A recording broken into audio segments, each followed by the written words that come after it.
Okay, so good evening, everyone, and NAIOP judges. Thank you for having us. We are Orlando Redevelopment Group. My name is Rachel Roberts. My name is Cynthia Lewis. And I am Nicholas Schmidt. And we are excited to present to you Life at Fashion. Although we are disappointed to see Fashion Square Mall vanish, we are also thrilled to announce our new development that will be taking Fashion Square's place, Life at Fashion. Life at Fashion will be a multi-use development segregated into several different districts consisted of living, hotel, entertainment, dining, retail, and gaming.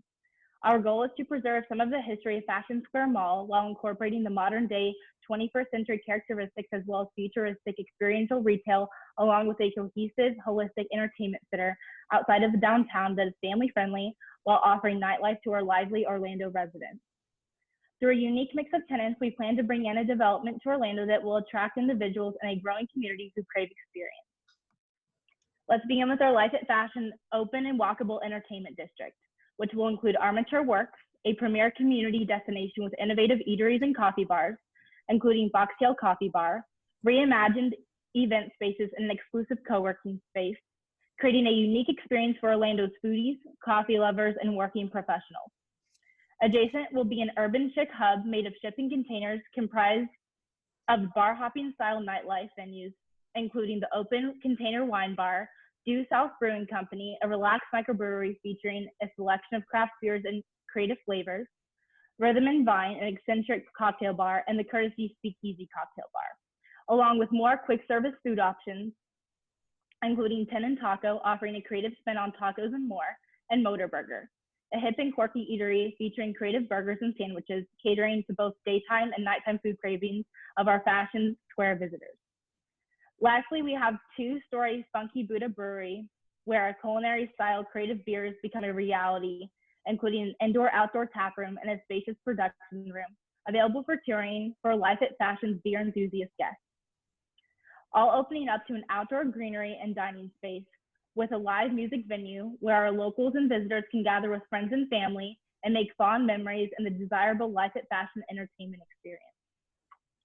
Now on to our dining experience just north of entertainment. The current day movie theater will be replaced with Oxford Exchange, a gathering place housing a collection of ideas, experiences under a single roof inspired by the historic clubs, libraries, and shops of London, whose charm and history seem to spark spontaneous social interaction. This unique old-fashioned venue is comprised of the restaurant, serving weekday breakfast and lunch, weekend brunch, and afternoon tea, where guests can dine in an art-filled dining room with an open kitchen or sunlit conservatory, the champagne bar, the shop, an array of whimsical and personal collection of local and global eclectic goods intended to spark the curiosity of both Orlando's residents and tourists, the bookstore, the Commerce Club, a members-only shared workspace, and lastly, a one-of-a-kind event space for hosting birthdays, anniversaries, showers, to corporate events and parties. Additionally, Life at Fashion offers Cooper's Hawk and Yard House for those seeking upscale casual dining options, along with True Food Kitchen, a restaurant inspired by the philosophy that food should make you feel better, offering a delicious dining experience incorporated with conscious integrated nutrition. All right, moving on, we have our multifamily districts. We really wanted to bring an immersive living experience to Life at Fashion. So we not only proposed to build one, but two Greystar managed multifamily properties. Our fashion apartments on the northeast side of the site will offer 300 one and two bedroom luxury style apartments and 30 live work units, as well as a parking garage to accommodate those residents. On the opposite end of the site, we have the multifamily tower, which is more of a lavish style suite style apartments, which will be an 11-floor building with 9 of those floors being suites and 2 of the floors being a parking garage to accommodate those residents. Both properties are centrally located in the heart of Life at Fashion to give dwellers a unique experience and a new sense of community that they've never experienced before. Moving on to retail. We selected retailers to further maximize the timeless experience at Life at Fashion. So we're offering Scissors and Scotch, which is a modern take to traditional 1920s barbering. We have Pretty Little Thing, Fashion Nova, and MVMT, which are the current leaders in online retail who are now looking to open brick and mortar stores to expand their brands. And lastly, we have Apple and Amazon Go, the future of ingenuity and consumer convenience. To the south of Fashion Apartments, we are bringing a boutique hotel to the area. We have 6 floors that will give us a total of 96 keys. We are bringing a loft to Life of Fashion because we feel it's a proper mix of quality and affordability that meets our development standards. On the southeast corner of the property, we have a roughly 13,000 square foot building for GameWorks. GameWorks has been focused on providing the very best entertainment and dining options for guests with an emphasis on an emerging world of esports. Esports as a whole is an emerging industry and is projected to earn over $1 billion in revenue in the near future. This brings us down into our market analysis. The following analysis has informed all of our development decisions. We looked at Orlando through both macro and micro perspectives, and as a whole, Orlando's population over the last 8 years has grown by over 20%, and in the past year alone, jobs have increased by nearly 3.5%. As you can see on the screen, we're outpacing the national average by a landslide, and it really isn't even close. Orlando's job and population growth continues to drive the need for new multifamily projects throughout the city. Net absorption has nearly been identical with the number of completed projects for the past 10 years, and it's likely that that will remain the same for years to come. With vacancy edging an impressive 25-year low, developers and investors alike have full confidence in Orlando and its ability to absorb. In terms of retail, Orlando is one of the last remaining segments in the Southeast that is still growing. The hottest tourist destination in the world, coupled with a growing population, allows for 10-year low vacancy rates and 10-year high asking rates.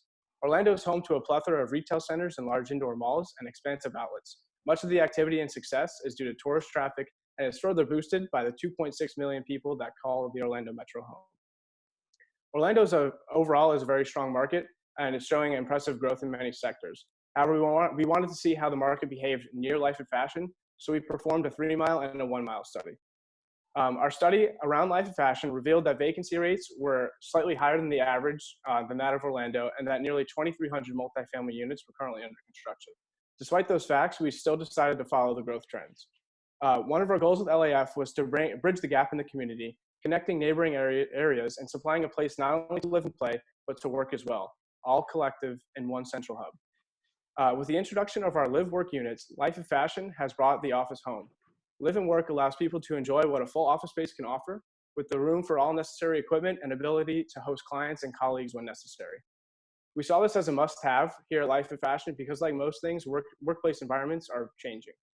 Bringing an office building can generate a lot of income for us as a developer if properly occupied, but we felt after completing the study that large office space didn't fit our development at the moment. Especially given the current circumstances of our world right now with COVID-19, we see the live-work units becoming an increasingly popular feature in the future, and we hope that our project can pioneer this. Life of Fashion, being located between Baldwin Park, Winter Park, and Orlando's downtown, makes it a prime-time real estate development. Moving into our retail section, massive indoor retail centers are becoming a thing of the past throughout the country, which is why we see a decline in absorption and an increase in vacancy within a small range of our site. Communities are now turning to spaces where an atmosphere provided where they can experience something new and fun. With the completion of Life of Fashion, brand new, beautiful retail spaces will become available in this new hub of the Colonial Drive corridor. A refreshing source of activity in our area with Life of Fashion will surely help spruce up the retail neighborhood and will become a hotspot for our community. And finally, leading into hotel, being located right across the street from the Orlando Executive Airport, we look to capture the clientele that the airport services, as well as the pilots that serve them. In addition, being less than a mile away from Baldwin Park is seen as being extremely advantageous for our project. The majority of hotels within 3 miles fall in the downtown area, which provides many different ranges from luxury to economy. However, as it stands, there are no upper mid-scale to upscale hotels within a reasonable distance to Baldwin and Life of Fashion, so our hotel will virtually be on an island by itself. In short, in order to bring Life at Fashion to Orlando Redevelopment Group is requesting $22,151,780 to accommodate our $110,758,900 budget. That is 20% of our total budget, and in return, investors will receive a 22% return on investment from Life at Fashion. Weighing in on how the current global pandemic is affecting the real estate market and our Life at Fashion development to ensure stability, we insist on force majeure and the purchase and sale agreement of our development, as well as a 60 to 100-day extension. And lastly, implement a phasing process. Phase 1 being retail, entertainment, dining, and gaming. Phase 2 being multifamily and hotel. And now onto the contingency plan. In the assumption that the market is stable, we plan to sell the development at stabilization, which will take place at various times throughout the development process, or hold on to life at fashion and enjoy the returns for years to come. In case the market decreases, causing our vacancy rate to therefore increase, Orlando Redevelopment Group would lower rental rates to try and keep occupancy up. Another alternative would be for us to convert the Oxford Exchange, Brewery, or Entertainment District to medical office space. Occupancy rates and absorption show medical office leasing in that area to remain strong. Lastly, Orlando Redevelopment Group could also renovate the gaming district to a retail strip center or a medical center. Renovating GameWorks to a strip center should be feasible to lease due to the prime location of GameWorks along Colonial. The strip center can provide us multiple income streams from different tenants. By renovating to a medical center, this can provide us a lump sum of cash if we sold it to a provider for a flow of income. And lastly, I would like to thank all of our mentors for their undivided help and guidance throughout the semester, helping us grow and learn continuously. Thank you, everyone. Thank you. Well done. Time for our Q&A. So judges, if you have any questions, please go ahead. Emily, could we go back to the financial section of it again? They quickly went through that, and I just wanted to look at that for a moment. Sure. Right there, yes.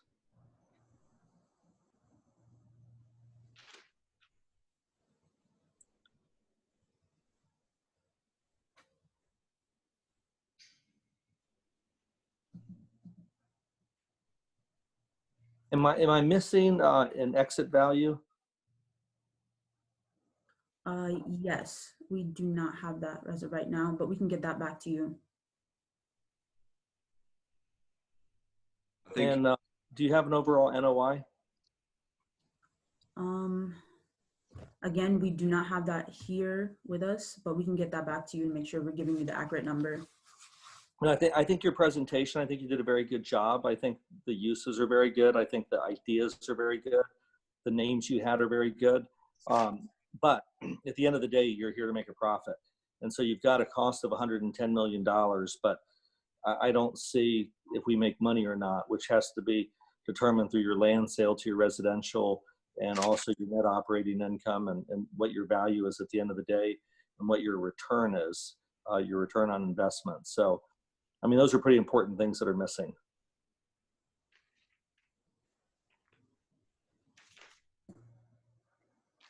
They do have an out. They have a pro forma as the outbound sale on your pro forma. It's too small for me to be able to read it. Or is that just the apartments? Yeah, we have it broken down into each property use. Yeah, I think what you guys just need to do is roll up your, so typically what you would, to Chuck's point, you do a pro forma by each component of your project and you would roll it up into a consolidated pro forma so that we could just, on a real quick takeaway, see what your stabilized NOI was and what your exit pricing was and sort of compare that to what the cost is. Right. I think you have the information. I think you just need to roll it up in a summary format.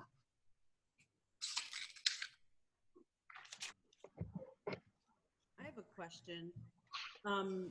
What drove your densities and intensities? So like, for example, the 330 apartment units versus, 700 apartment units or 1,000 apartment units. Just curious how you guys arrived at that. The absorption rates in Orlando are very good. They're very favorable. However, we did mention that there were also 2,300 additional units in the area. So we felt that if we were to approach number, like as you mentioned, 700, it would perhaps be a little too saturated and we wouldn't achieve the absorption that we were actually really looking for. We felt that it might. You figured building this all as one project and not phasing it, where you could build 300 units year 1, year 2.5, build 3. You figured absorbing the project all as one project. Phasing is something that we obviously definitely considered, but given the way that the final half of this project went, communicating with our mentors became a little more difficult. So rather than putting something on that we weren't very confident in, and that we didn't know if it would actually be a reasonable timeline and make sense, we decided to go forward with or go straight forward and completing the project all at once. I think you guys did a great job with it. To Jill's point, on a site like this where you have a ton of density, you don't, even though you may have 1,000 units, you don't have to build 1,000 units at one time. So you could take year 1.5 and build 300, then phase into the next 300 and the next 300. The great thing about urban developments like this is when you can get the density, you don't want to not use the density, even if it's over entitled essentially. A period of time. This is Yvonne. I have a couple of quick questions, if I could. I noticed that one of the notes you had made that y'all are tearing down one of the parking structures and replacing it with surface parking. Did I misunderstand that? Yeah, we are not. We are not. There's only one existing. There's only one existing parking garage on the current parcel, and we plan on keeping that. Okay. And adding additional surface parking, as well as an additional parking garage. Okay. Attached to apartment A and B. And yeah, I think y'all did a great job. I really like not having a lot of dense office in there. That was a good call. Okay, pardon me for interrupting, but we're at 5:25, and we have the next group starting in 5 minutes, and we all need to log on or log off and log back on. So let me give quickly, it to think about. I think that to Chuck's point, the main thing I would encourage the group to think about is sort of there's a difference between what you might plan to build versus what you plan for and you get entitled to do. So I'd always think about just because you go after more apartments, I think you should be more aggressive on hotel. 90-something rooms is kind of a funny size for a hotel anyway. You should be looking at dual branding a hotel and doing more rooms and getting more entitlements, especially on the multifamily side. But I thought your program was particularly strong in the way that you did a good job with the story and tying that to brand. So one of the big frustrations we have especially with retail development, is people come in and paint a vision and they don't identify tenants that align with that vision. But you did a great job of outlining the breweries and the Oxford Exchanges of the world and the Armature Works of the world, as far as telling your story and aligning with the vibe that you're trying to create. Somebody on your team came up with the word immersive. That's a great word that you need. That's what retail and the future retailer is about, is immersive experiences. So I thought all that was particularly strong in y'all's approach and the way you told that story. Yeah, I thought you did a good job too, and I thought the name was very good. Okay. Thank you. all right, well, thank you all. Just quickly, I guess let's all log off and log back on. Thank you. Guys, thank for all of your feedback. thank you, everybody. Media wall, which will directly overlook the 50,000 square feet of green space in the Fashion Square. The Fashion Square is hoped to be home to the nationally televised We Are One benefit concert and the start of the 2023 Orlando Gay Pride Parade, which hosts over 175,000 people annually. It is our hope that these events bring national recognition to Ruston Park and everything it stands for. Next slide. The 64-acre site in the heart of Orlando will be home to 650 multifamily units with a diverse tenant mix. Sections will be designated to LGBTQ senior housing and transitional housing for homeless LGBTQ youth. Next slide. Our 112 townhome lots are strategically located on the east side of our site, which is directly west of the newly constructed Urban Apartments. Next slide. We've received an LOI from David Weekley Homes to purchase 112 developed townhome lots at $90,000 a lot, purchasing 10 lots a quarter until all lots are closed. Next slide. We also have a 281-key Tavistock Hotel Collection hotel with a 1 floor of event space aimed at hosting event for members of One Orlando's Alliance, as well as other LGBTQ and fashion-oriented events that currently or will take place in Orlando. Next slide. We will also be including a 3-screen luxurious movie theater, and along with that, over 300,000 square feet of ground floor retail space that is set to house a wide variety of tenants, such as the Revolutionary Store, grocery store, Amazon Go, the Central Florida favorite, Columbia Restaurant, an abundance of trendy, fashion-oriented companies, both locally and nationally, which we'll go over later in a little bit. Next slide. Our retail will be accompanied by 10.5 acre land leases. We'll be leasing up a Boxy Park 2.0. Next slide. The site will also include over 400,000 square feet of office space, which is strategically placed to mirror the office buildings across from Mcguire that will welcome One Orlando Alliance headquarters along with other members of the coalition. We will have 40,000 square feet of creative office, which we will pursue co-working tenant Industrious to occupy. Next slide. The 85,000 square feet of green space throughout the park will be home to a community dog park, urban garden, and outdoor event space. Next slide. Most importantly, Ruston Park will be diverse and inclusive and will focus on the enhancement of the LGBTQ community through promoting inclusivity, creativity, and safety.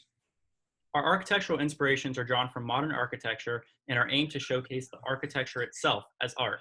In turn, this will spark creativity and self-expression to promote the display of public art and sculpture throughout Ruston Park. Next slide. Our total project cost is just under $500 million. We have a 70% loan to cost with 10% internal equity, and we're here today to ask for the remaining 20% of equity, which is just a measly $97 million. Our equity partner will gain a 12% annual return, and we're asking for equity to be delivered over 2 years as the phased build out of the project progresses, with $69 million in year 0 and $29 million in year 1. Our projected IRR and MPV are 26.5% and $68 million respectively, with a stabilized NOI of $33 million. Phase 1 of the project will be 1.2 million square feet, and phase 2 will add an additional 600,000 square feet, totaling total build out of 1.8 million square feet. Next slide. We decided to name development Ruston Park in dedication to Baird Rustin, a civil rights and gay rights activist from the late 80s who was never recognized for his achievements up until 2013 when he was awarded the Presidential Medal of Freedom. Next slide. Is there enough market data to support this community? Absolutely. 4.1% of the entire Orlando population identifies as LGBTQ, and Orlando is ranked the 9th best city to live in for LGBTQ people. Some of the largest cities in the country have so-called neighborhoods, where data shown by Zillow increases the home value by nearly 150% in nearby areas. With Orlando being the 2nd fastest growing MSA in the country, it's about time we created a neighborhood larger than life. This community isn't the only one we're targeting. However, we believe this demographic to pay particular attention to in order to enhance the marketability of Ruston Park. Next page. It's no surprise that the city of Orlando is booming. With over 2.5 million residents and welcoming 60,000 more each year, and having a healthy employment growth of 3.9% each year, Orlando's economic future is looking bright. Next slide. Here's an overview of where our site lies in Orlando. Next slide.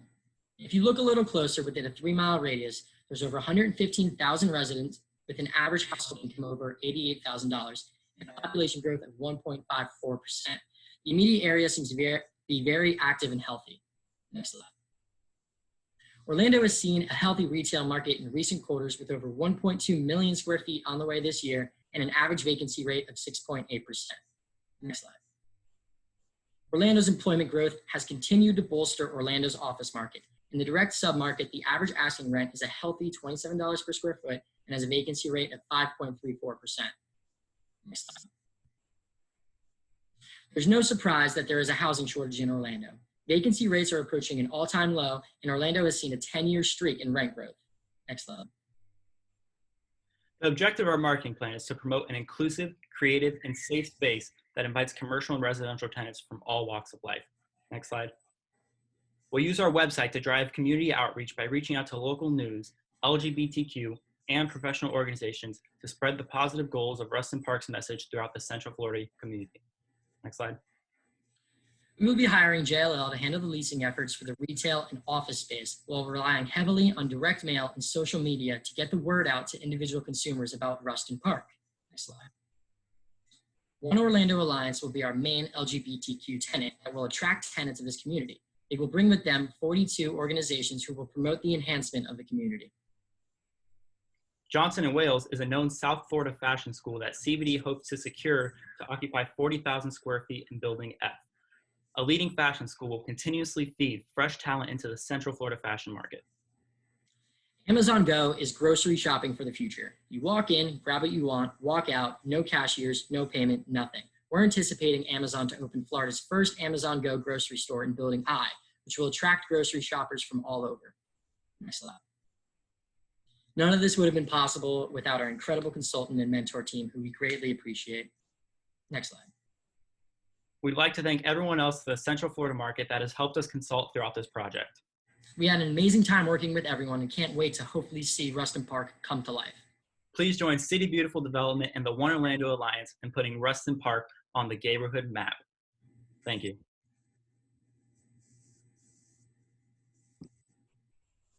All right, judges, if you have any questions, feel free. We're actually not going to be taking questions from anyone but the judges from now on. So go ahead. Thank you.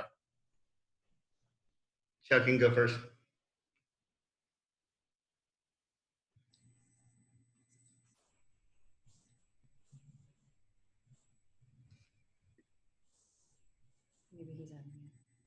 Chuck, you're on mute. Oh, I'm sorry. Did you say for me to go first? Yeah, you can go first. So I have a question for you. I think your density was very good. You've used the site. You like it? It's a lot. Yeah, I like that you put a lot of density in. I knew you would. My concern over the development is that, you use the word inclusive, but yet you're actually exclusive. You're exclusive as a gay community, which you promote, which is not inclusive for the entire community. So my concern with it would be, you have a lot of office space there. And so trying to lease that much office space in a gay community, I think might be tough to do. And the retail, I think it's, I had a UCF case study last year, and they came to me and they were talking about doing an Asian development. And I said, why would you exclude everybody else when because they showed me, like you did, the gay population of being 4% or so. So you're really putting on the sidelines 96%. And I don't have a problem with a gay friendly community. It kind of works for everybody. But I would get concerned that the people, you call it inclusive, but you get kind of exclusive, that you may alienate a lot of tenants who would be there, a lot of would-be renters who would be there, and a lot of would-be office tenants. I know this is a niche market, and I always get a little concerned with niche markets. Did you guys have the same concern? Yeah, we had a lot of, not pushback, but I guess devil's advocate from the mentors and from our professor to say, is there enough of a market? And I guess what we were trying to show is that it's not only for them, it's a space for them to, feel safe and, welcome them, but it's for everybody is, I guess, kind of what we were trying to go for. I would, if I was your banker or investor, I'd have a little trepidation over that, just to be honest with you. Craig, I'm curious to your input, and Daryl. Yeah, so same. I think some of this is just semantics. This is the reason you do case study competitions, in a college program like this. So I think the idea of inclusivity, creativity, and safety and diversity and all that, me, Chuck, Daryl, everybody would say that's right on. That's what everybody wants, is a community. That's what Chelsea in New York City is. That's what South Beach in Miami is. The diversity is the strength of it, right? But you need to stop short of then getting so specific, like the housing is going to be just for this type of folks, or the office space is going to be anchored by this specific type of whatever. It doesn't mean they can't be included. But I would just recalibrate your thinking, because I think you already sort of mean this, and it's just sort of how you presented it. But certainly the LGBT community doesn't want a space built only for it. It wants to be equal and treated the same as everybody else, right? And I know that's what y'all mean. I'm just saying, to Chuck's point, you need to sort of retell that story in a way where it sounds like what you're doing is being very open-minded and getting everyone in the boat, not for the sake of excluding retailers. For instance, even the most straight up retailers like a Starbucks, they'll go into a diverse neighborhood all day long and do very, very good sales, but they don't want the corporate pressure of saying they went into any neighborhood that's sort of a specific typology, right? They'll actually pull back from saying they went into only a Chinese neighborhood or only an Asian neighborhood or only a gay neighborhood, right? Because that sounds like they're discriminating against everybody else. So just think about the words that you use several times about inclusivity, creativity, and safety. I mean, I think you're right. I think your idea is a good one. It's a strength of Orlando. The whole, you know, pulse thing and diversity thing and inclusion thing and social justice thing, all that's good. So I think the great idea. I think you just, part of the reason you're doing this is to hear from us on how you sort of retweak that message such that you tell the story you're wanting to tell, and you still attract investment capital. Chuck said it right. Investment capital doesn't like niche markets. Like deep, broad markets that can be sort of stylized and curated in a way that it can appeal to a certain demographic, but then still not turn off a broader demographic. Does that make sense? Yeah. So think about it that way more than thinking about, you know, specifically one thing. I do like, just to follow up too on a couple ideas you had that were really strong that I liked. The green space, the media wall, the urban trail, all that kind of stuff, I think is really strong. I've already told Chuck and Daryl this before in separate conversations, but that's actually a real strength of this site is the adjacency to Baldwin Park and to the Katy Way Trail. And then you're also sort of close enough to downtown where it eventually will connect to all that. And now you're talking about scooters and a bunch of different ways of getting around. So I give you a lot of credit for thinking about that. I think ultimately the green space, the outdoor space, and some of the special event stuff y'all were talking about, the parade and all that kind of stuff, that kind of stuff's key. That's what helped put us on the map in Thornton Park, right? So Thornton Park is certainly a gay-friendly community and did a bunch of festivals and all that stuff, but we weren't exclusive. But those events and the outdoor space of like a Lake Eola was really, really key because it gave a place for the whole community to come together. So I give you credit for thinking about that. Thank you. Appreciate it.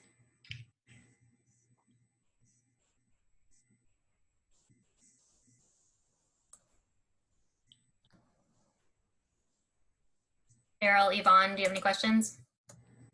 I don't have any specific questions. I just kind of echo what was said. The office component is a bit large, even if it's not just inclusive.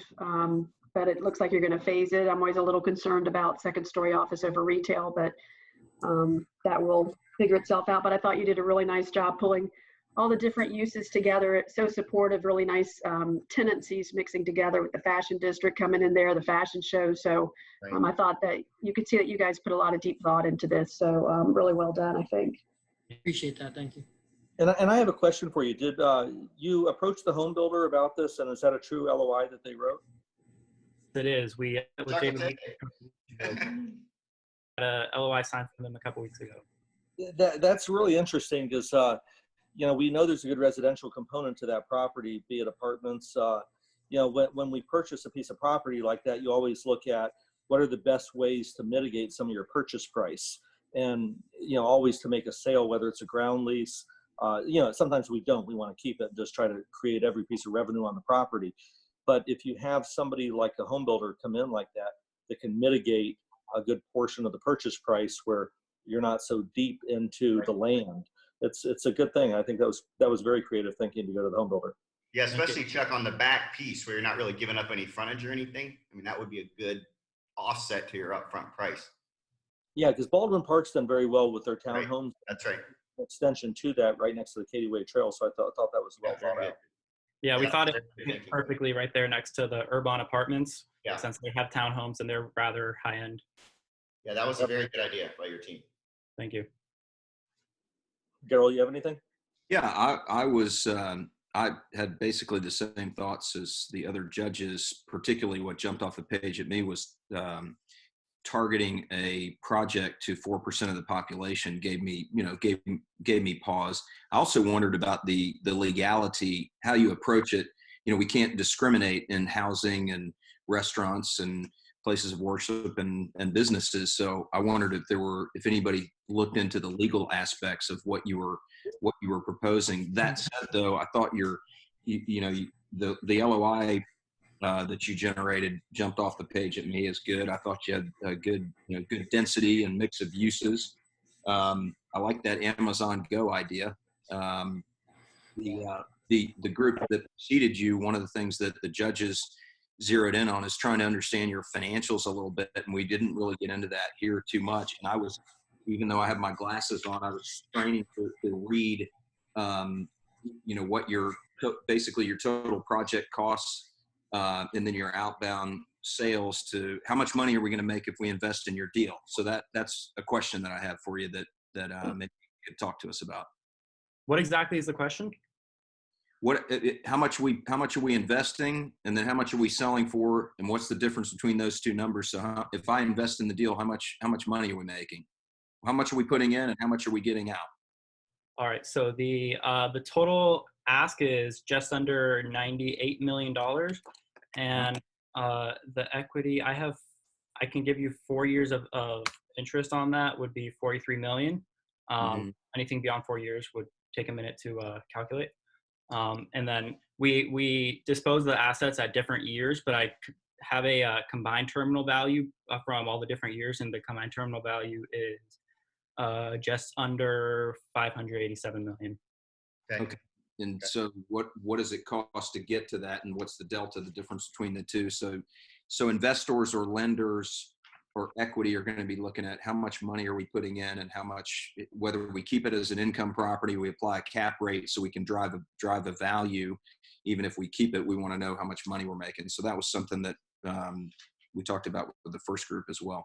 And so let me ask you in a different way, because Daryl and I have done a lot of these deals, Craig, that if you tell us we got to invest $100 million, how much at the end of 3 years, how much are we going to walk out with? The back of the napkin, very simple. I put in 100, what do I get in 3 years? That's the question. Yep. Yeah, so I think we've had this conversation before with the students. So the academic world's way too IRR based. Everybody gets to the drug of IRR, and an investor looks at IRR, don't get me wrong, but when Chuck and Daryl and I do deals, if you ask me for 100 million, you need to give me back 200 million. Right. We don't need to have a conversation about IRR. It's just money.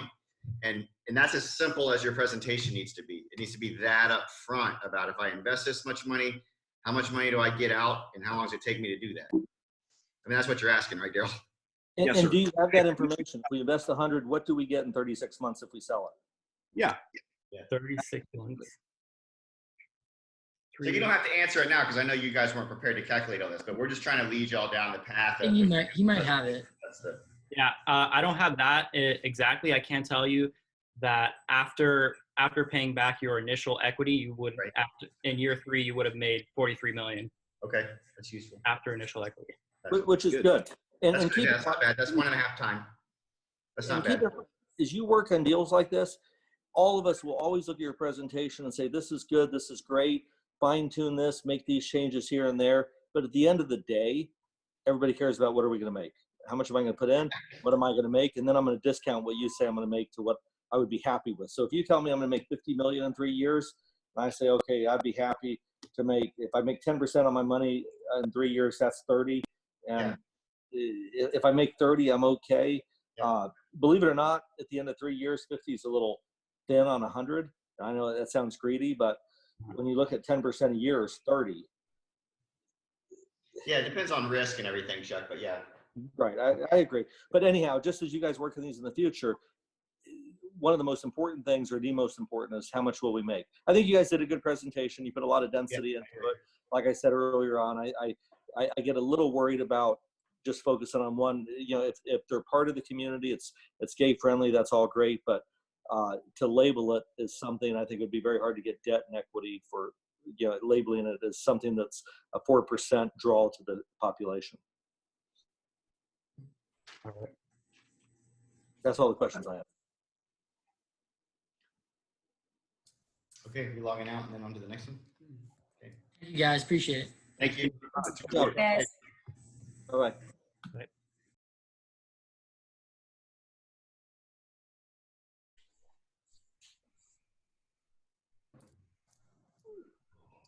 All right, go ahead, Claudia. The floor is yours.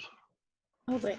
Hi, everyone. We're Team CM Development Group, and today we will be presenting to you our development, Unity Park. My name is Claudia, and with me here today, I have Shad. How's it going, everyone?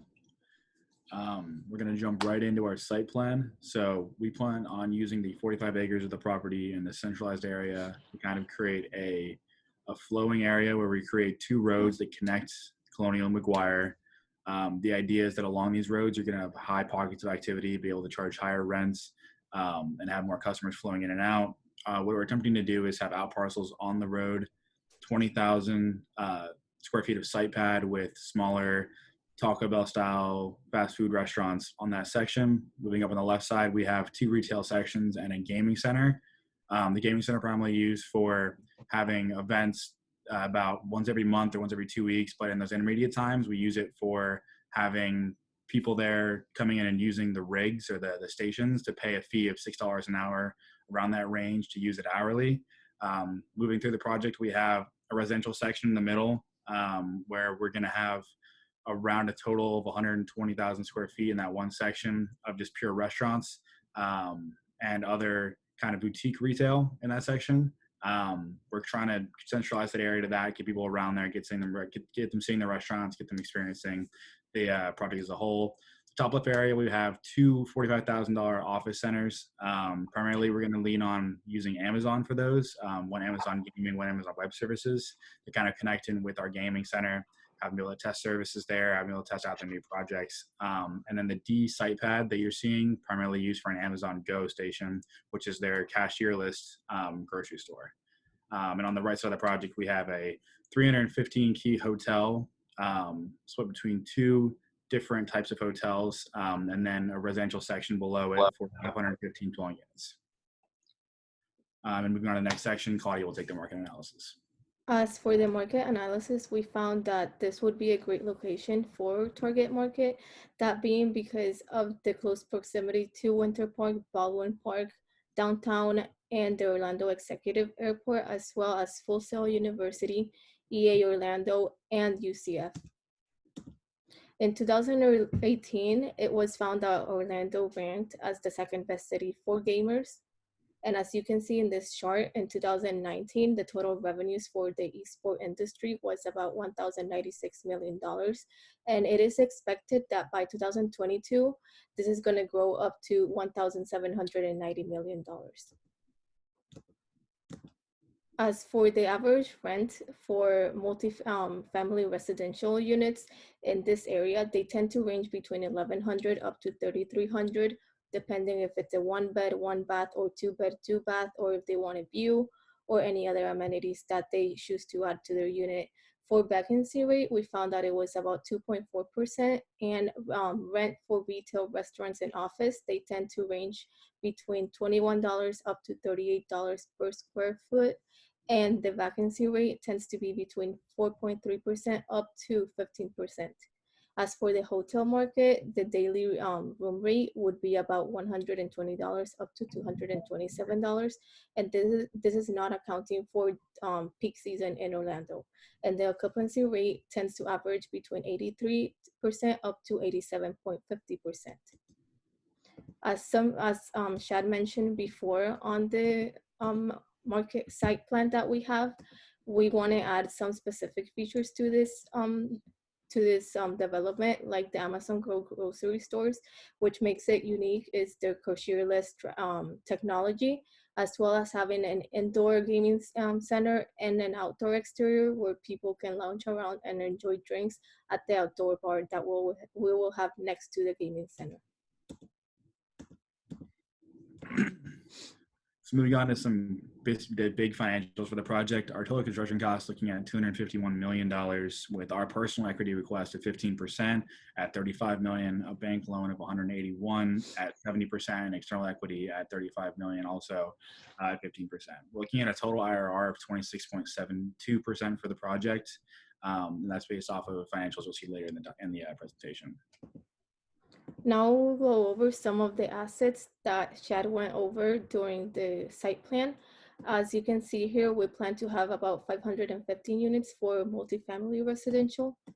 For the gaming facility, we'll have an interior and exterior center ranging between 15,000 square feet up to 20,000.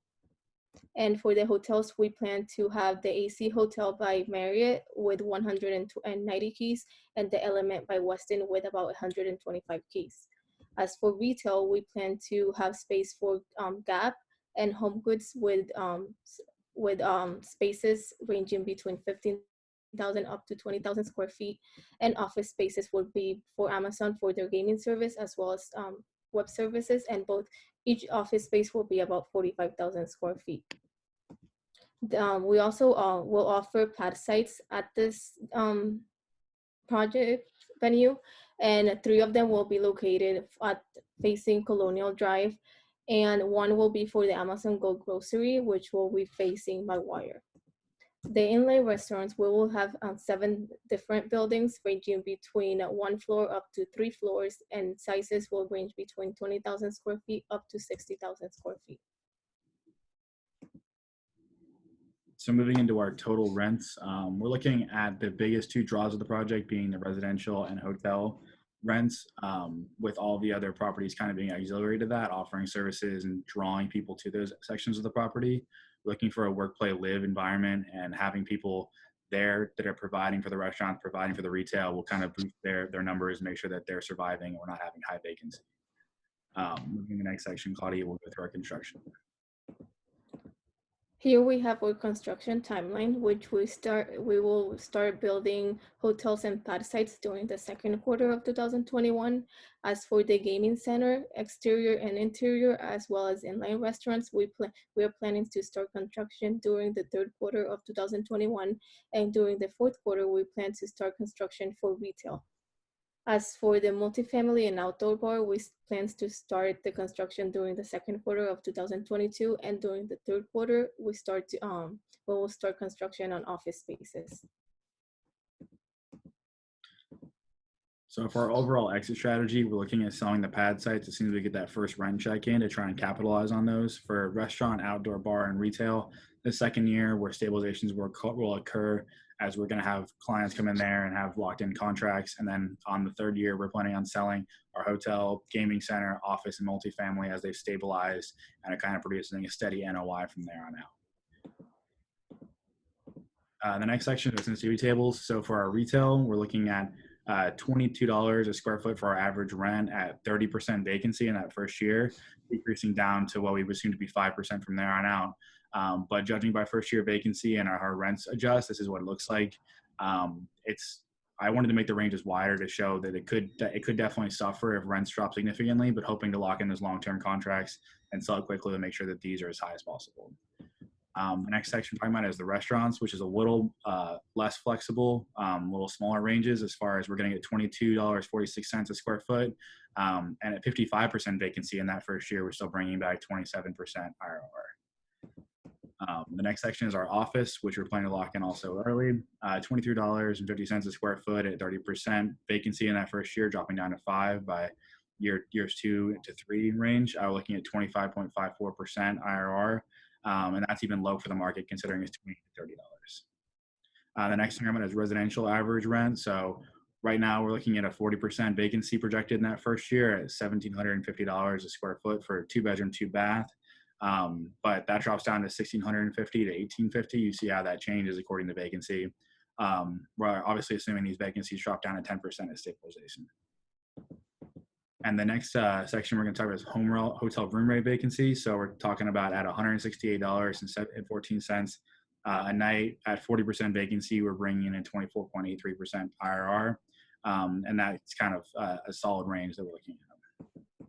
And then for the gaming center, it's a little less understandable because it's a newer emerging market. So we're looking at gaming per spend customer. So that is kind of drawn from other projects that we're going to charge $6 an hour, 25 for 5 hours. And we're looking at a 40% vacancy that drops off to 20% vacancy from there on out. And even at that, we're receiving a 29.8% IRR. And then for our out parcels, obviously sell as soon as possible. We're looking at $3.63 a square foot at a 75% vacancy right off the bat, dropping down to 30% the next year when things are filled up and we're selling it.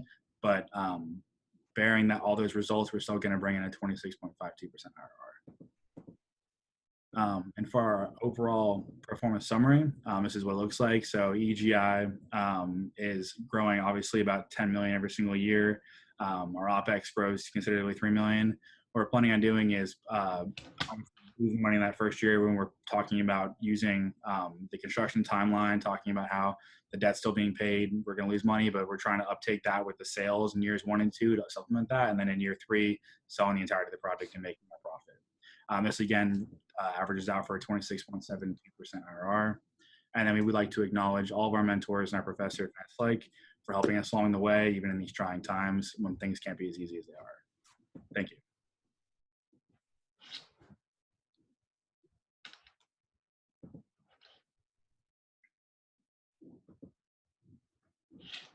All right, judges, feel free to ask your questions.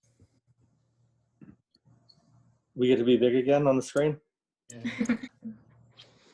Okay, so I have a couple questions. So when you said your out parcel sale at 363, how much is that for an actual out parcel? So we're looking at, I'll pull up the financials right now. For each out parcel at an average $3.63 a square foot, we're averaging $60,000 a year for annual rents for 20,000, and then up to 80,000 for the same size, depending on what the out parcel is. And so let me ask you, where do you get your comps? Because you're showing your retail rates at $21.30 and restaurants at 21 to 26. And so if you look at like my centers I built in Winter Park with Chewy's and Trader Joe's and those type of tenants, we're averaging in the $30 to $40 a square foot in rent. I mean, if you take some of those old centers that are on Colonial Drive, they're not really indicative of being in a dense town center like this. So the rents to me seem, one on the out parcels, I would expect them to go for $110,000 to $130,000 each.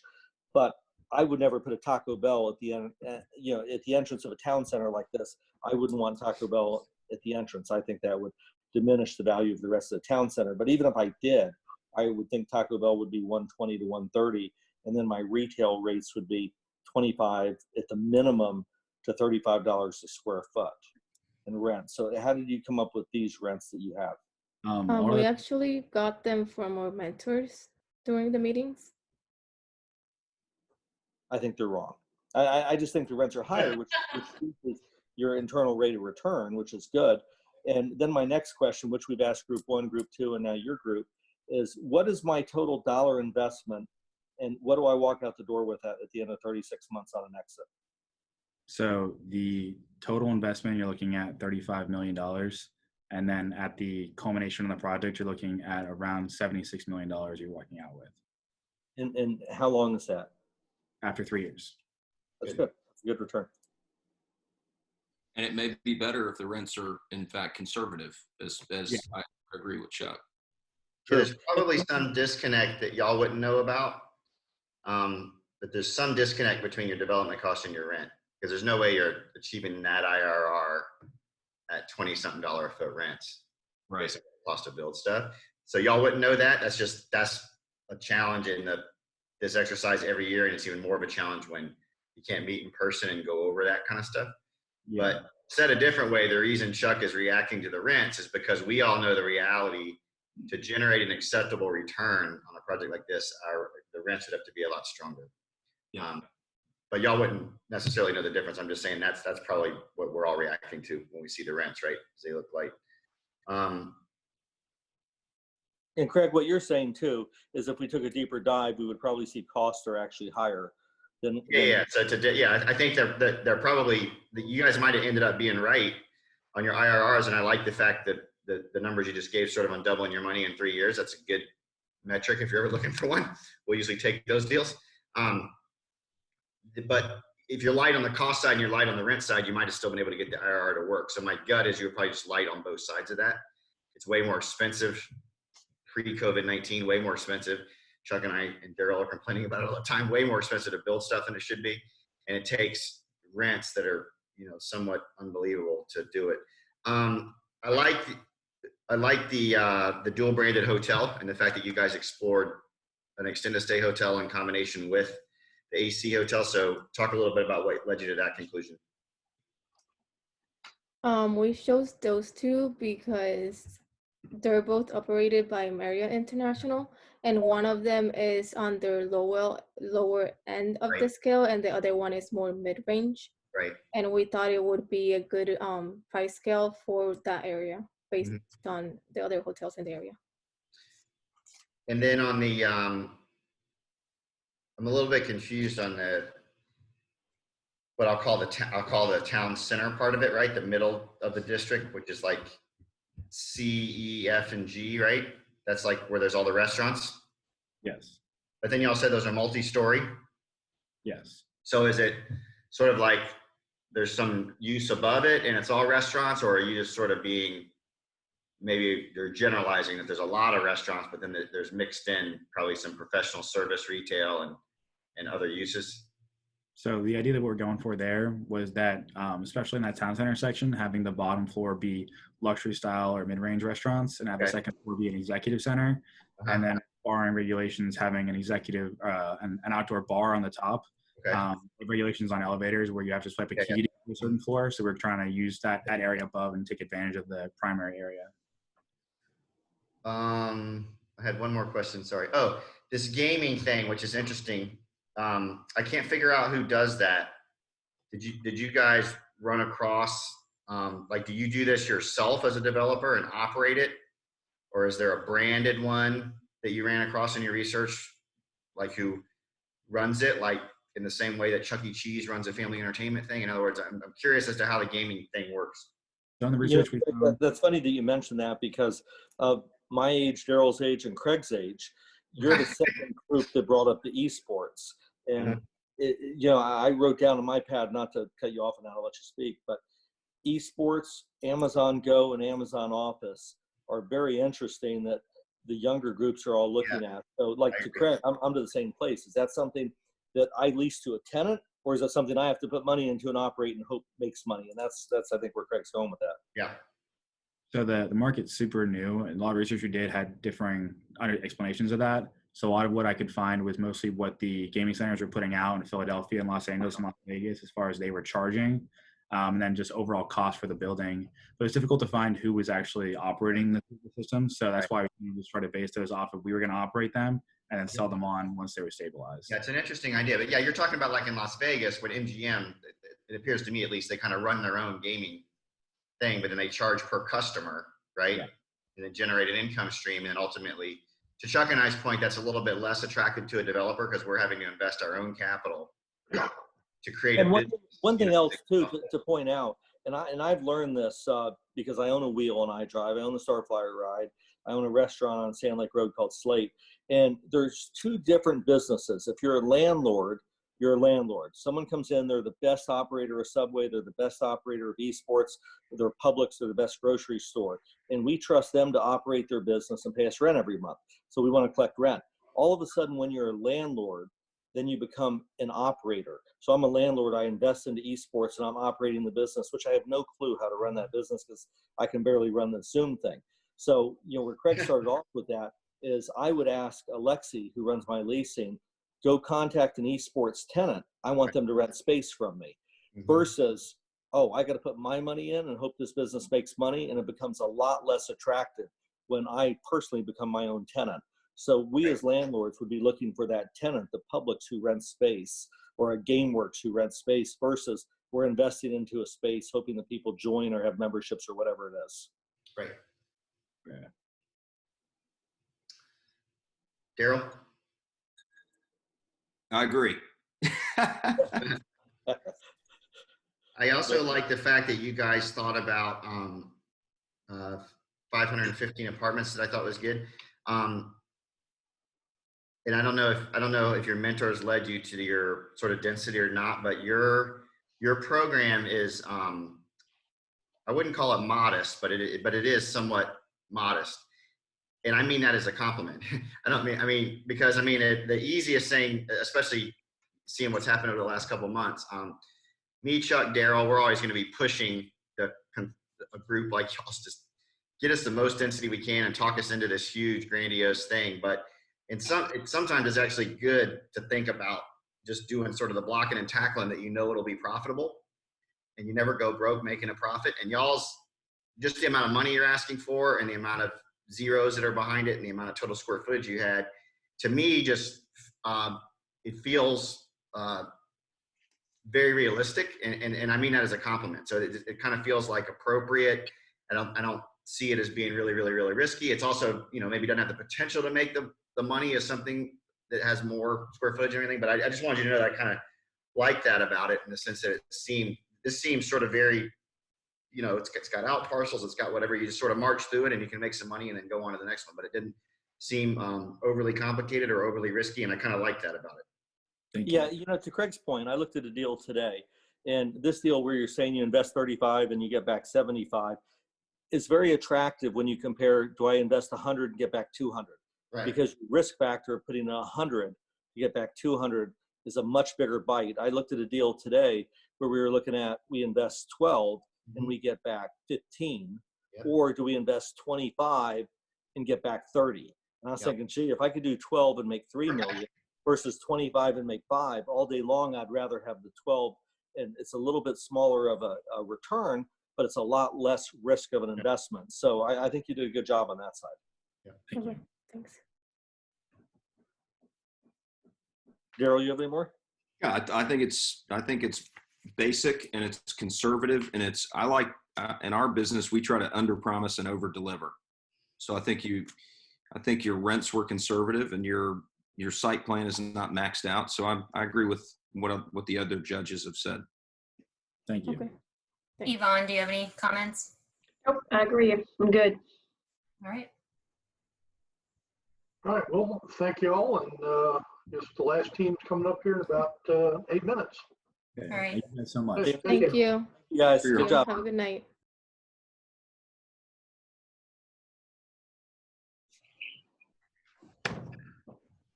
Okay. Everyone's good, right? I mean, we're good to start. I just want to make sure. Good Yep, to go hear. ahead. All right. Great. Real estate cannot be lost or stolen, nor can it be carried away. Purchased with common sense, paid for in full, and managed with reasonable care is about the safest investment in the world. Franklin D. Roosevelt. Good evening, everyone, and welcome to Alpha Development's presentation of Circle Park Plaza, the redevelopment of Fashion Square Mall, the ultimate lifestyle center.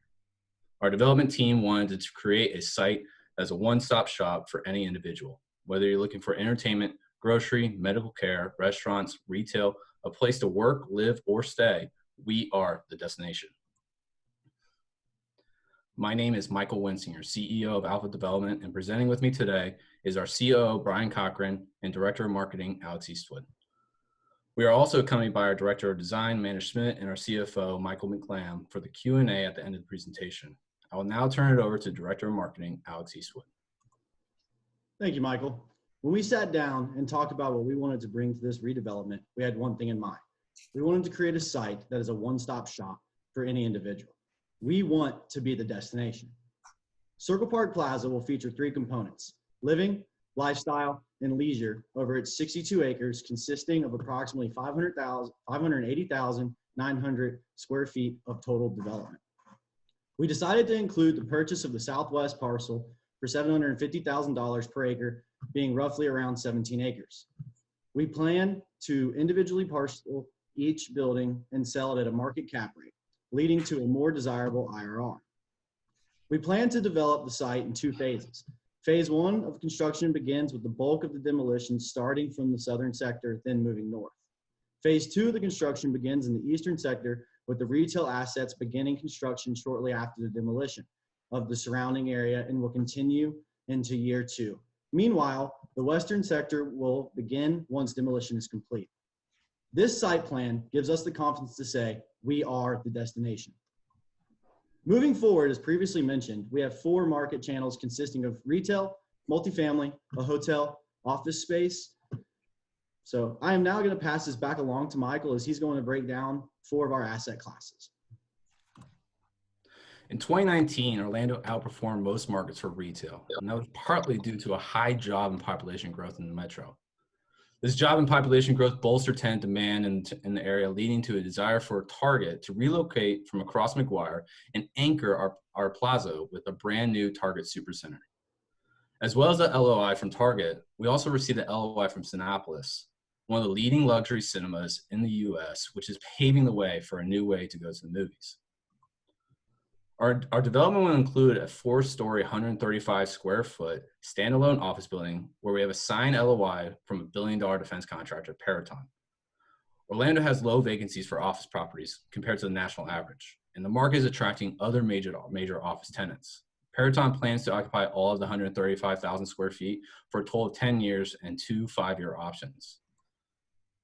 We decided to include a 126-key hotel in the development to not only service the high demand for hotels in the downtown area, but with the Orlando Executive Airport having a record-breaking year in 2019, we see a need for a close proximity hotel that customers can walk to if they needed to.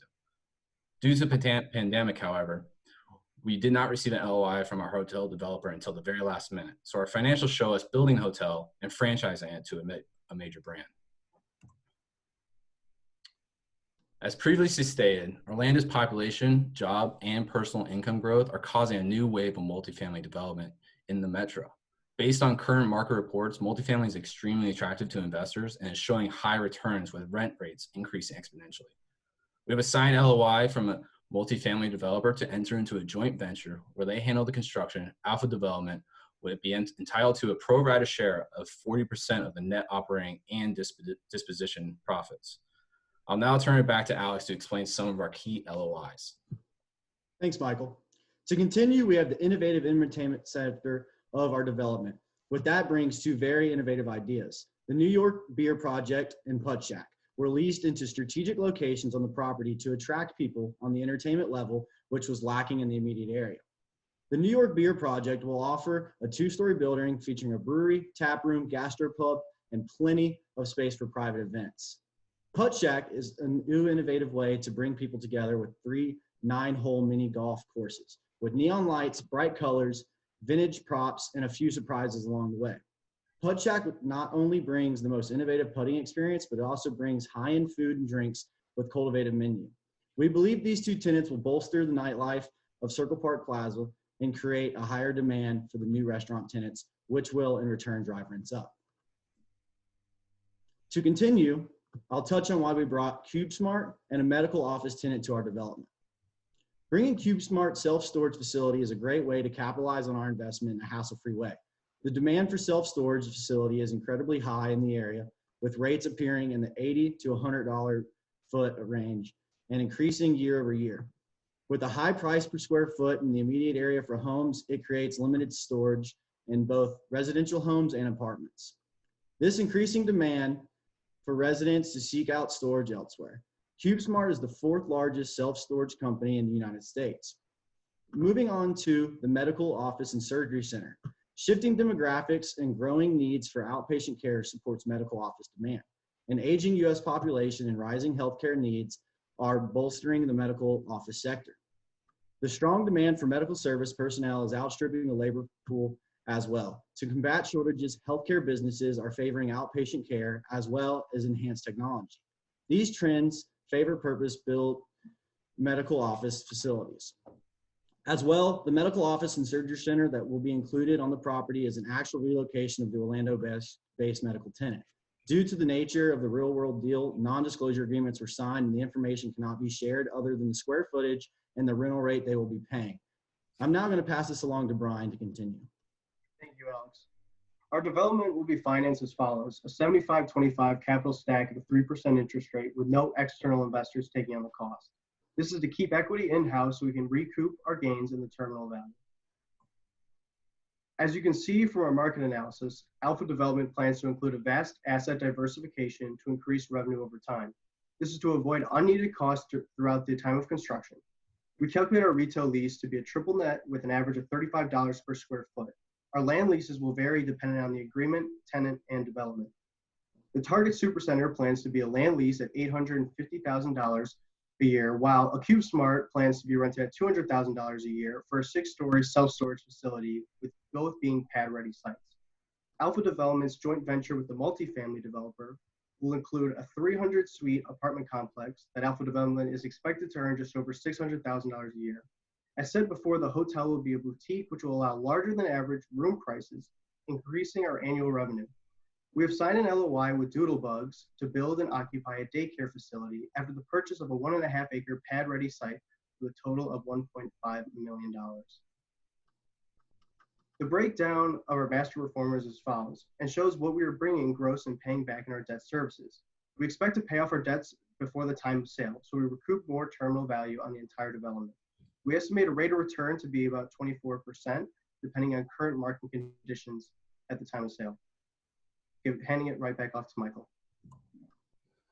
Alpha Development's exit strategy is very simple, and it begins with a 10-year combined construction and holding period, with an estimated sale of $266 million, depending on current market conditions, of course. I'll now turn to Alex for our closing statement. We would like to take this time to thank our mentors for all the support in these very difficult circumstances, with the understanding of what this project meant to us.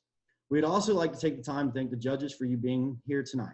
Finally, we want to thank our professor, Richard Van Syke, Emily Franklin, and the NAIOP organization for being able to compete tonight. We are now open for any of your questions. Thank you.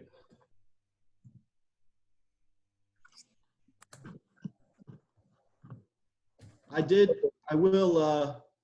saw Bill Moss chimed in, had a question. Bill, to answer your question, if you have our market report in front of you, we have all of the attached LOIs. We did mention.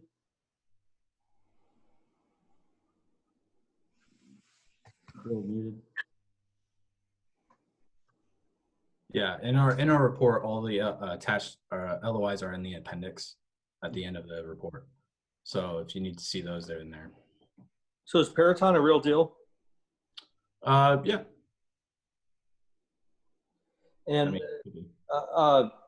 everything's substantial. It's for educational purposes, but yeah, it's a possibility for sure. Defense contracting's big in the market, and is expecting to grow more and more each year. Peraton, if you want to know a little more information on Peraton, I'd be more than willing to help you out. One of the things we did with that, Chuck, is we related it to Lockheed Martin and their technology center just down the road, roughly 4 miles. So that was something that interested them as well. And not only that, Peraton does absolutely everything in the defense world, and being close to the executive airport, it gives them advantage to move along fairly fast. Mm-hmm. And just a quick back of the napkin, you invest $36 million. What do you exit with in 3 years? Brian? Sorry, I muted myself. Our terminal value is roughly about $266 million, with that cap rate being about 7 point, I'm pretty sure 3.4. The total investment when it comes to the loan that we took out was about roughly $108 million that we plan to take, that plans to pay out itself over the 10 years. In our appendix of our actual report has a more detailed of each and every year, but we shortened each thing just so that it can fit in with our presentation. And did I miss, what are you doing with your apartments? Are you selling them off, or you? So our departments will be a joint venture with a multifamily developer.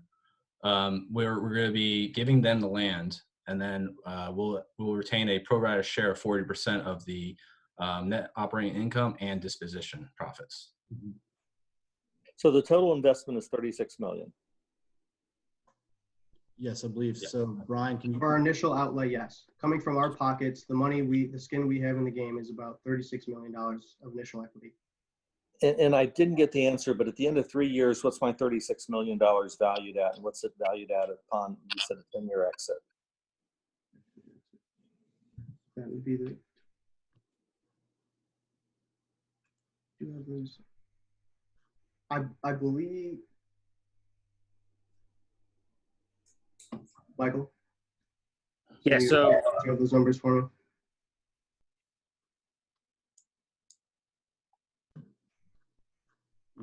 Not off the top of my head. No, not at year 3. We have our terminal value after year 10 when we completely pay off our loan and decide to sell the property. Is what at year 10? Our terminal value would be $266 million. And what's the profit? Roughly 72, 71 and some change, correct? Equity or profit? Profit. Profit. Not equity. Okay. The one thing I'll tell you just in general, and I think you've done a great job, is with, you're our fourth group we've talked to, is whenever I would sit down with any investor, or even myself for my own investments, because we do 90% of our deals, we don't have partners, but most of our deals, we do a back of the napkin. I'm going to invest 10 million. I'm going to make 15 million or 10 million or 8 million at the sale. It's always important to investors to know I'm going to put an X and I'm going to walk out with Y. And I got to say, it's generally all four of the groups are kind of the same. As it's kind of hard to define that. Over 10 years is a long time. You really want to get in and out of something if you're going to get in and out in 3 years. If not, maybe it's a long term hold. But just understand, Chuck, invest 10 million bucks at the end of 3 years, you're going to walk out with 20. And I go, okay, that works. And then you start to drill down on the specifics of it. I think your rent numbers were spot on. I think that was really good. Your tenants, I'm doing a deal with New York Beer Project, perfect tenant for this development. Putt Shack, Doodlebugs, we would probably build it and not sell it.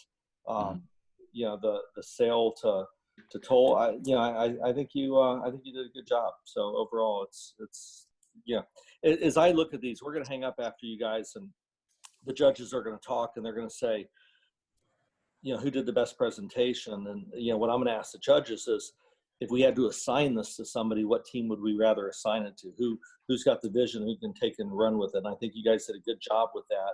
Thank you. For me, what's exciting, and the reason I have a lot of, I hate to say younger people because I feel like a younger person. I always say I'm your age group, but just a few years past. Yeah. But you guys have very good, innovative ideas, and these have from all the groups. With the Amazon Go and the different types of businesses that would go on these, you guys have very good, fresh ideas. So good job. Thank you. Thank you. This is Craig. Tell me a little bit about what you were thinking about on the hotel side. So on the hotel, we originally wanted to come in and just kind of come a pad ready site. We had an issue. We were in negotiations, and then after our finance team got together, they needed numbers that we couldn't provide right at the moment. So we went ahead and continued with the construction. And then we were going to franchise it to a large flag and then move from there. Okay. A couple of things I liked about what you guys did. So you've got I think you said it was about 130,000 foot office. I think that's really good. I think the speculative office world is extremely challenging, but I think pursuing a build-to-suit office tenant is a very good idea. Gives you some, especially defense contracting. Yeah, in a deep and stable industry like that. So I thought that was a really good idea. I like the storage piece. For whatever reason, not a lot of mixed-use developers are thinking about storage in urban environments, and they should be, especially proximate to neighborhoods like Baldwin Park, because you've got obviously people that need storage. So that was a really good, idea by you guys. And also, we really like, we're even looking at storage at Creative Village, and sort of some bad pieces, some irregular shaped pieces, because you don't have to park it either. So it's very attractive in the sense that it doesn't really have parking. So that was that was a really good idea. I like the health and wellness piece. Even before everything that has happened in the past 6 weeks happened, just the way demographics are going, the whole future is about health and wellness and medical and medical service, and all the people that live in Baldwin Park, and how do they get delivered, care. And it's not just primary care, but all clinical care and specialty care and everything. So I thought and I would encourage you even maybe to think about that even a little bit more robustly. Medical office is kind of a narrow term, but if you expand it to mean health and wellness, think about all the components you can wrap around health and wellness, I think you could probably grow that idea a little bit further. And then I like, to Chuck's point, I like what you guys are talking about in the brewery and the Putt Shack and the events. It's very important when you do a project like this to get what I call personality tenants. So they're not about square footage, they're just more about, they set the tone of the personality you're trying to get the development to take on. And you guys did a nice job with the tenants you identified. Those are sort of fun and quirky and unique enough where they're pretty cool, but they actually make money and we would do a deal with them too. And that's where there's a balance. You know, there's a bunch of cool uses everybody can come up with. They don't make any money. All this stuff about containers and all that. To me, Great. that's the most exciting I part. think I did a good job, you know, curating your tenants in a way that I think would work. And you kind of balance that, some of the more basic stuff like a Target or whatever, which is obviously a huge draw. You balance that with some of the fun stuff like check. So I thought that was good line of thinking on y'all's part. Thank you. Thank you very much. I would just piggyback a little bit on what Craig was saying there about adding to the medical with the health and wellness. I have a little bit of a concern about Peraton being a defense contractor and being in the middle of so much activity. The security concerns would be pretty significant, you know, in a location like this. They wouldn't be able to secure their parking lot depending on the types of contracts that they would be working on. They potentially couldn't work on them in a location like this because it can't be secure enough for the defense side. If it's technology and satellites that aren't being used from a defense standpoint, probably this would be pretty good. But with just being 135,000 square feet, you could absolutely repurpose that into some other sort of medical use if this couldn't move forward on that side or the health and wellness side. So absolutely, yeah. Really well done. Thank you. I also failed to mention, this is Craig again, sorry. You guys did an excellent job of providing very specific tenants with LOIs. That's always appreciated in the investment world. So there's dozens and dozens and dozens of packages that come across your desk as an investor that talk about a bunch of numbers and a bunch of returns and stuff that doesn't matter. That's all just made up. So providing specific LOIs was the most, actually far and away the most powerful part of your presentation, because you didn't just say that you were thinking about those tenants, you had the paperwork to back it up. I appreciate that. Thank you. That was absolutely the most exciting part. It was. Me and Alex had a good time doing that. You know, when developers like Craig and I say that, it's because at the end of the day, what's real? Yeah. Right. The LOIs are what's real. You present a very speculative idea. That's what we do. We speculate. We get tenants to back it up. But when you actually start putting LOIs, whether it's a home builder or a Target or a defense contractor, then you can say, this is real. This will weigh in. Your banks will ask you that. Who do you have on lease? Who do you have on letter of intent? And that's very important in securing developments like this. Daryl, you want to weigh in? Well, yeah, I wrote down the number of LOIs that I heard about during the presentation, and I was going to commend you and say that's the most important, one of the most impressive things. We didn't mention all of them either. You presented, that makes it real. But also, I was interested in that you had a vision for the project. You started off your presentation by calling it a one-stop shop, right? Mm-hmm. We are the destination. Right. So then I looked through all the things the uses that you have planned, which I think are all market, they're market driven, and the market would respond to the uses that you came up with. Jobs, multifamily, office, entertainment, storage, medical office, surgery, daycare, and I think I mentioned entertainment. So in terms of starting with a vision and then trying to put the pieces on the, paint on the canvas or put the pieces on the board that executes on the vision or supports the vision that you have, I think you did a really good job trying to fulfill the vision that you had for the project at the onset. Thank you. And Daryl, to piggyback on what you said, I can tell you guys, along with group 1, 2, and 3, that I will walk away with this tonight with some really good ideas for the development that we have planned for it. I think all 4 groups have all touched into mixed use in a different way, a different format. But I think Daryl and I are both going to walk away with some new ideas that